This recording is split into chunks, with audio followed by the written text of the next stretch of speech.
দেখো বোনের গায়ে হলুদে এখানে বোনের একটা মেয়ে আছে, একটা বোনের মেয়ে তো একে জানোই, শারমিন। শারমিন দেখো কেমন একা একাই বেদানাগুলো তুলে তুলে খেয়ে নিচ্ছে পায়েস থেকে। আর আমি বোন এখানে বসে আছি, আর তার সাথে আমার বর তো ফ্রি, জানোই ও না থাকলে তো জমবেই না, দাদা কই করবে সারাক্ষণ, আর ওই দাদাকে নিয়েই বসে থাকবে ওরা। দেখো এখানে সবাই বোনকে পায়েস দিতে আসছে, মিষ্টি দিচ্ছে।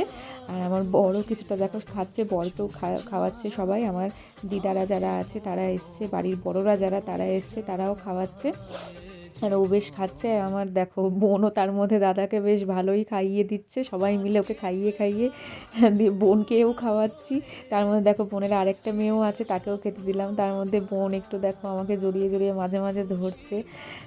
সবাই মিলে এরকম খুব মজাই চলছিল। ভাই বোন এক জায়গায় থাকলে কি বলবো, এতটা ভালো লাগে।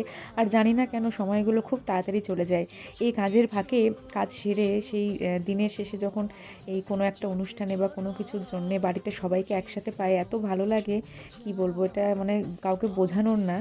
আর তখন দিনের সারা ক্লান্ত সব ভুলে যায় ওই সময়টা।